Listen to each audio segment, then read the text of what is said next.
it up. All right, there we go. Hold on. All right, so this is the Schumann Resonance Harmonics, the full, this is the full report. All right, so let me just say, it's 6 in the morning. I may be a little loopy. I've been up for a while, and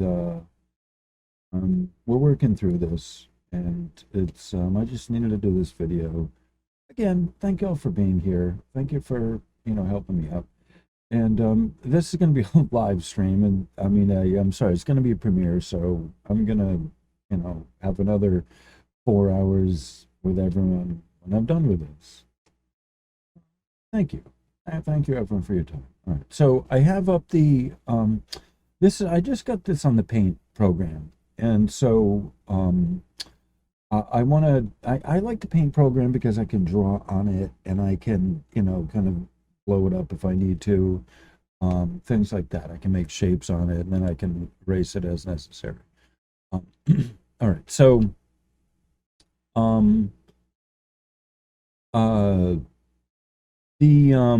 what we're looking at is essentially this is our what I call the synchronous mode.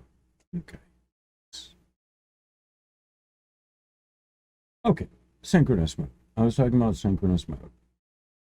Okay, much better. Hi, me. I have to, my guides told me you gotta be there in the video when you're talking, and so it's just kind of like I need a little narrator, a little guy up there. It's my thing.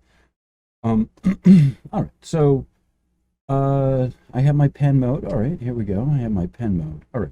So this is what I call a synchronous mode. This right here. Okay. By synchronous mode, what I'm talking about is all 4 of the modes line up. Okay, mode 1, which is the white, 2, the yellow, mode 3, the red, mode 4, which is the green. Okay, so synchronous modes mean they all, like, this is a great, perfect example because you can see that the wave form here that they're giving you is nearly identical on all of the modes. And so generally speaking, how it plays out is that you have either a synchronous mode with all 4 of the modes and amplitude, or you would have a synchronous mode between the amplitude and the quality of mode 1 or mode 2, etc., etc. So when they design this theoretically, the amplitude and the quality are supposed to be linked together because that's how it works, is electromagnetic. So there's an electric and a magnetic component to it. Okay. So when we have certain instances, it's like it's a diagnostic tool in a sense to help me looking at this, is what's linked up. Is it the amplitude modes are linked up, or is the amplitude of mode 1 linked up to the quality of mode 2 of mode 1? The amplitude mode 1 quality, right? Am I saying this? Amplitude 1 quality 1. Oh, yeah, I think so. So this is helping us to define where that signal, the source, is coming from, whether it's higher up in the atmosphere, the ionosphere, or if it's lower down, where we would expect the quality and the amplitude to work together. So let's okay. All right, so something that I pointed out a lot of times is when the amplitude spikes, the frequency will drop. Okay. And a lot of times we're looking at the time of the amplitude spike and the quality spike, if there is one. All right, so the relationship between a spike in amplitude and a spike in quality. Is there such a thing? And that's one of the questions I look at. And in this case, yes, there is. There is a strong peak that happens. You notice it's not, if you look at it, let's see if I can do this. Hold please. Okay, so I want to show you something. It lined up between the amplitude and the quality. Okay. Good job. All right. So I'm giving you a vertical line to identify, to match up the time. That's what we're looking at here, is the time. So maybe I should add a little thinner line, but you can see all of these are lined up at the same time. That's at about 1530. I put it at 1530, 1530 hours local time. Okay. The green one here, the smaller green is Tomsk local time, and the larger yellow numbers here, these are universal times. So when I'm doing this, I always look at the local time first, because it's telling me where in the day the sun is. All right, that's why it's important for you and your if you're matching up a spike to a symptom, you need to look at the UTC to match it up with wherever you are, to as a comparison of local time for you, locally speaking. However, for me, for determining this, I'm not looking at the subjective effect on this. I'm looking at it, in what's happening. So I need to know the local time of what point in the the day the sun is at. All right. So 1530 would be 3:30 in the afternoon. Okay. So in the middle of the day, and I've mentioned this before, in the middle of the day, it's not unexpected to have spikes, because that's when the sun is at the strongest. Okay. Yeah, it's just a thing you have to understand.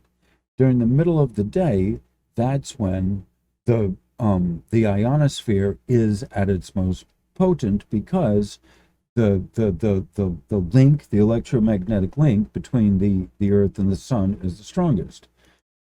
Okay, so the middle of the day, it's not unexpected. It's not, when I'm evaluating this, okay, and I am looking at it from my past experience, and I see what's an anomaly. Okay. Having a spike in the middle of the day is not that big of a thing, because the sun's I use the analogy of the tightening of the drum head. Okay.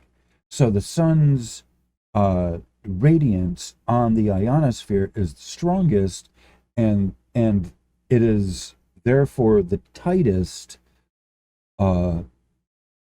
that relatively speaking that it's going to be, is in the middle of the day.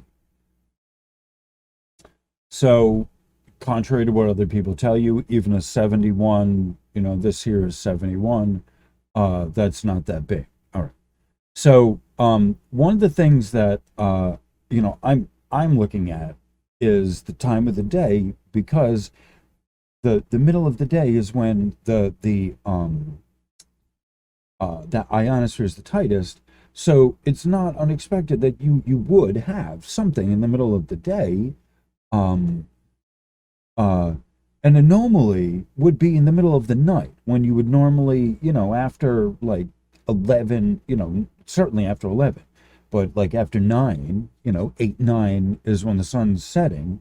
So you wouldn't expect to see a big spike after 9, anywhere from 9 to 6, 5 or 6 in the morning. Right? You know what I'm saying? Like the nighttime, everything goes slack. So an anomaly, to me, seeing a spike, just relative to seeing a spike, even a high peak like 71, higher, during the day, is to me less strange than, or less of an anomaly than, in the middle of the night.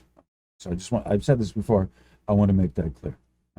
So one of the things we're lining up is the synchronous mode. You see they all line up, synchronous mode with the amplitude, and what happened with the magnetics. So I have used the phrase requited pair. When we talk about the amplitude and the quality, a requited pair means within their mode, they're working together. They're synchronous as a requited pair. When I use the phrase synchronous mode, I generally mean the all of the modes are synchronous within amplitude, or synchronous mode in quality means, such as we have here. It's a great example on both ends, synchronous mode in amplitude and synchronous mode in quality. And so this was a great learning tool today. This is why my guide suggested to me, get out there, talk, discuss this, because there's something interesting to show. And as I said before, when I look at this, there's always something interesting to me. I know what I'm looking at. So other people, I believe the difference is other people are coming into this expecting, they're looking for something they expect to find. And if they don't find a spike, they're disappointed, and then they say, a spike of amplitude, and then they say, well, there's nothing going on, nothing relative for them. But with me, because I study the Schumann resonances as a phenomena, relative to the machinery, there's always something interesting to me, because I'm not looking at this objective, I'm not looking at this subjectively from my end, trying to match up a symptom with a spike. So, for me, it's different when I look at this, because I can look at it objectively. And so one synchronous mode amplitude, synchronous mode quality spikes here. But we're looking at the time, right? The time. Okay. You see what's happening is after we get this spike of amplitude, there's a period there, right? There's actually a drop, a dip. I want to point this out. And that's why I put, hold on. So when I did this, and I wrote this out, that's why I wrote this at 15, I wrote this at 1530. Here it is, 1530, and then the other one at 1630. Okay, to let you know that the peaks are not at the same time. All right, that's why I did that. And here I put dip.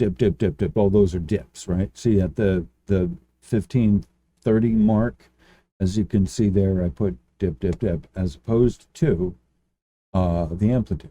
So a lot of times what will happen is when you have an amplitude spike, it drops in frequency, and it drops in frequency, and it also drops in the quality. All right, it's really important to know, because there's a different, right? It interrupts the waves that are there. And the Schumann resonance waves are the quality. You've got to remember that. There's this confusion of what Schumann resonances are, and the amplitude spikes are the clacking of the bell, as it were, but the ringing, the harmonics of the bell is the Schumann resonances. The lightning is atmospheric electromagnetics. Certainly, that is, in fact, what causes the Schumann resonances. But the lightning, right, the amplitude spike, creates a dip. And in the horizontal, it creates a dip, kind of a V, a valley, in the horizontal, in the magnetics, which are the Schumann resonances. So these amplitude spikes, people say, oh, it's a spike in the spike in the Schumann resonances, and it's not, because the amplitude, I keep showing you this, the amplitude actually causes a drop in the harmonics, which are the horizontal, all right? So we have here an interesting phenomena that happened, was that there's a rise in the quality after, and I don't often see it like this. There will a lot of times be there will be a what's the word, in one of the modes, there'll be a spike in one of the modes and not necessarily all of them. And that's what we have here. A matching, right? It matches up with all of them, you see, right? The white, the yellow, the red, the green. But the green comes in a little bit later. In another hour, you have the green. After it's, circled around, it's moved like a rumble. You have to look at the time as well. What's happening on the time frame, how it's moving. It starts with the white, and then it moves into the yellow, and then the red, and then eventually the green. As it's moved around the world, as it's vibrated around the world, you get these varying wavelengths and the different modes. Okay. And then we notice here, right, there's a in the middle of a what would be a valley there, you have a spike here that matches up with the amplitude.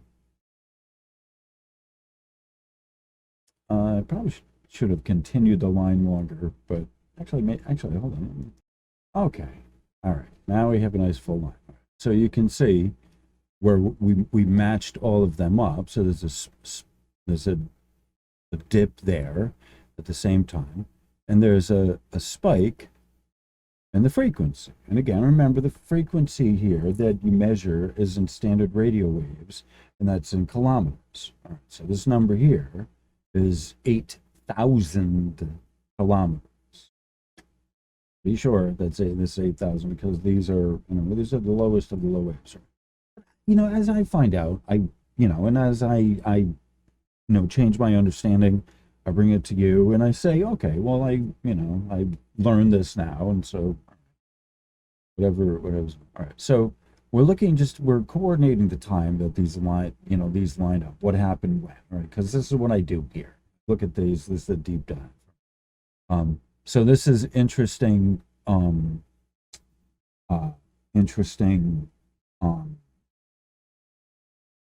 Dependencies. Interesting readings of the dependencies.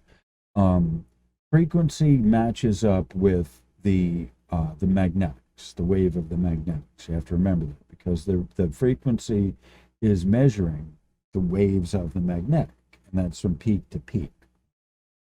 True frequency is peak to peak or cycles per second. The amplitude is not a frequency. Amplitude is a velocity, which is kilometers per second, except they're not measuring it like a speed. They're measuring it as an intensity, which is an amplitude. Speed is head on, okay? A car, if you're measuring a car in miles per hour, it's like as if it's coming at you like a baseball, right? A line. All right. Intensity is the height, peak of the signal, the loudness, if you will, height of it. This is not a frequency. This is an intensity that's measured in decibels. And as I've mentioned before, here it's important to hold on, wrong one. Oh my God, I can't believe that just happened. Oh, please. Oh, technology is a wonderful thing. All right. And I am getting loopy, and it's late in this, and I need to finish up. All right. So, what was I? Yes, I know. All right. So, I want to point out something. I mentioned this before, that oh, please, system processor. Let's try it again, shall we? All right. Yes, there we go. Hallelujah. So, I mentioned before, right, that this spike you see here, right, it's scaled. This is where I'm saying this again, once again, it's scaled. So this 71 here matches up with this number here, all right? That's not 40, that's 71, okay? That number right there. Actually, that number right there, 71, okay? So when we look at this, Right? I've mentioned this before. It's important to keep this in mind that when we're talking about the intensity of the signal, this is not 40 hertz. This doesn't keep hitting 40 hertz. People say that, oh, it went up to 40 hertz. No, it's not. The number here is 71. Okay, this is 71 decibels of pico-electron volts. Okay, and it's the same thing with the other colors here. Okay, so this one here is, the peak there as well. And then the red one here, the peak is registered there as well. And then the green, the peak is registered up there as well. Okay.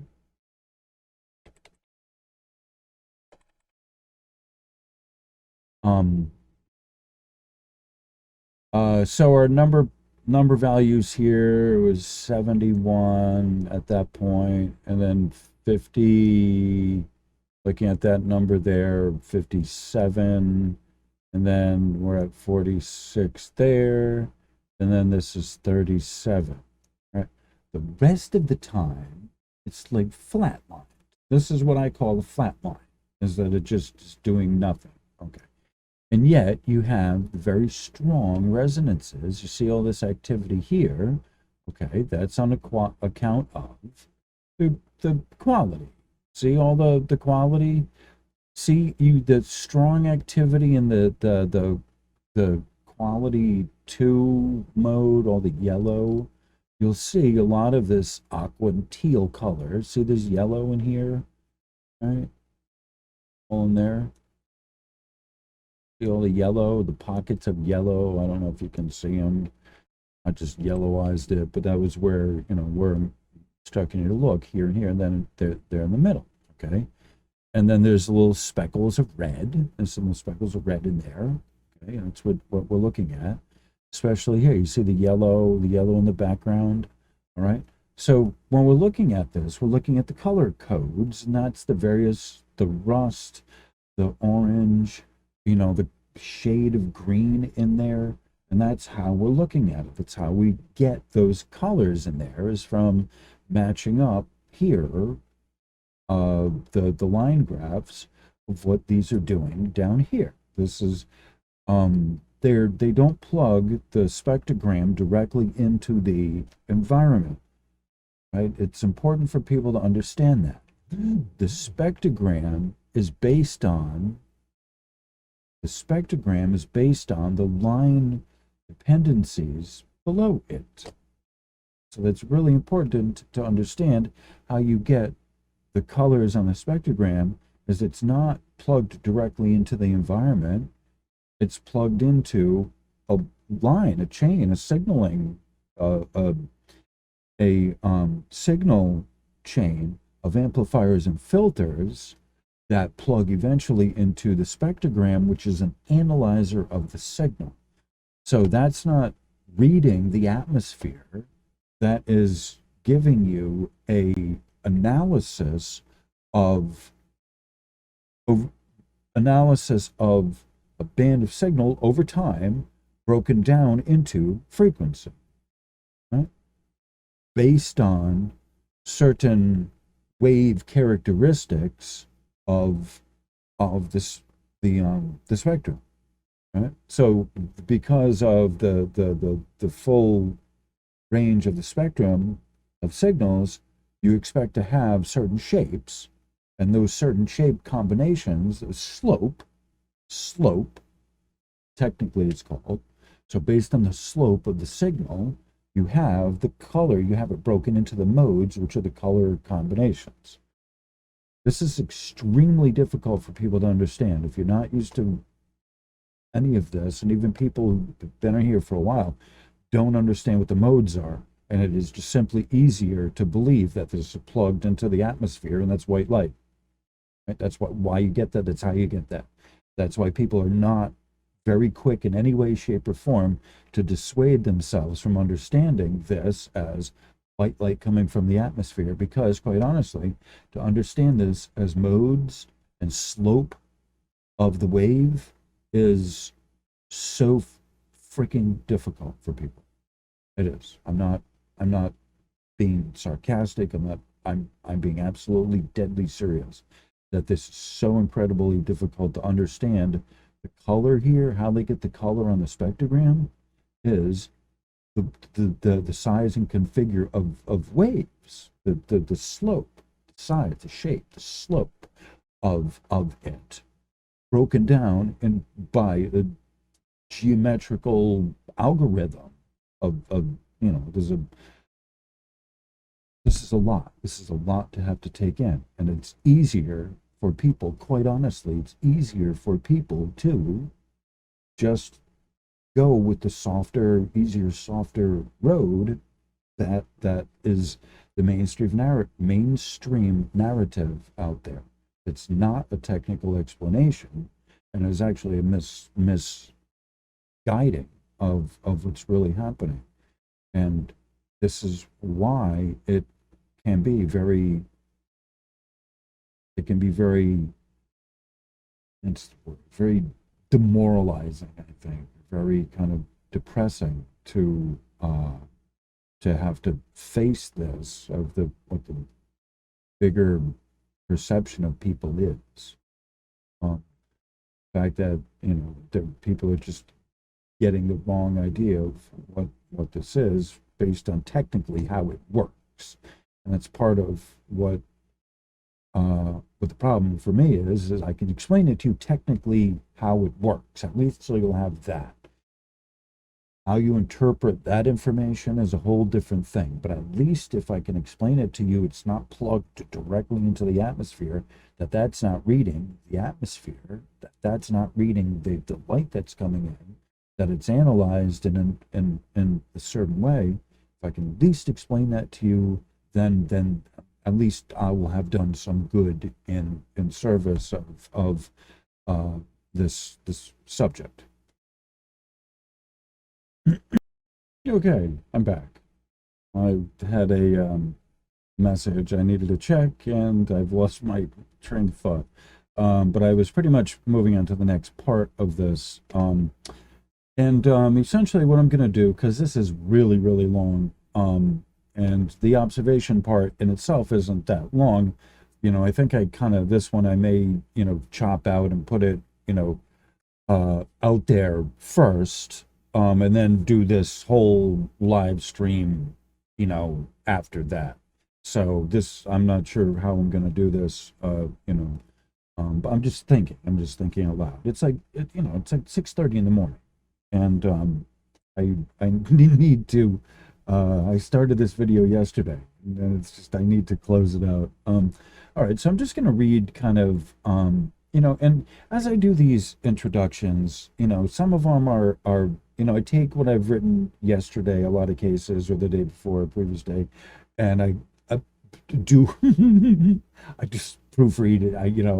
I change errors, and I'm pretty much continually updating this, the narrative of how this works and all of this.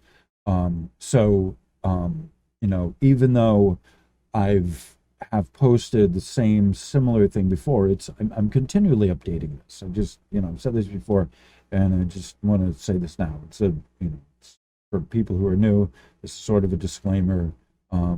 It's important for me to say this as well. That even though it looks similar, it's being updated and worked on. And a lot of times the spelling needs to get re-corrected. All right, so where you are. The spectrogram is showing you an analysis of the incoming signal as provided by the above listed dependencies. So what I gave you, when I do the daily spikes, these are the dependencies that I give you. Those are the three panels underneath the spectrogram. And so then, after that, I give a general overall view of the spectrogram. And I think in this case, I think I'm giving more standard information on how it works rather than specifics of what's happening today. As if you needed to know that. Figures in there somewhere. Amplitude spikes come from lightning discharge primarily, and not of necessity, the sun's radiant output. These charges travel in an upright fashion, in theory, yet these high charge motions, and charge is plus or minus. Remember, current is a direction, charge is plus or minus, are reflected on the spectrogram as vertical color information. And so that's another way to look at this as well, is that when we're looking at this, we can also look at this as negative and this is positive. Okay? Oh, you can't see that. I'll try this again. We're looking at it as negative, this is negative, and this is positive. Right? Okay. So that's something to consider as well. Not only is this zero frequency, it's also 0 volts. Okay, it's important to remember that this here is low volts. As we move up or down, in this case, as we move down to the 40 here, we're moving up in voltage. Okay, so this is something that's important to remember as well. This is also what the chart is telling us. There's a current, and then there's also a charge. These charges travel in an upright flat fashion, and yet the high charge motions are reflected on the spectrum as vertical. White coloring in the spectrogram does not reflect white light coming in at this time. At the risk of bursting any ideological bubbles, the spectrogram is not displaying the content of incoming white light. White coloring on the spectrogram is indicative of a portion of the signal which conforms to a mathematical shape or slope characteristic of the wave. Quality is the magnetics which radiate outwards laterally, horizontally reflected on the spectrogram. Green mode, which is 4, is the level of wavelength frequencies which are closest in response to the actual planets themselves.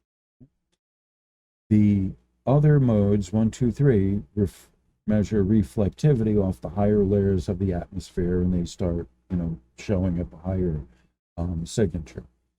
It's time to close. There's more to this that can be found on my website.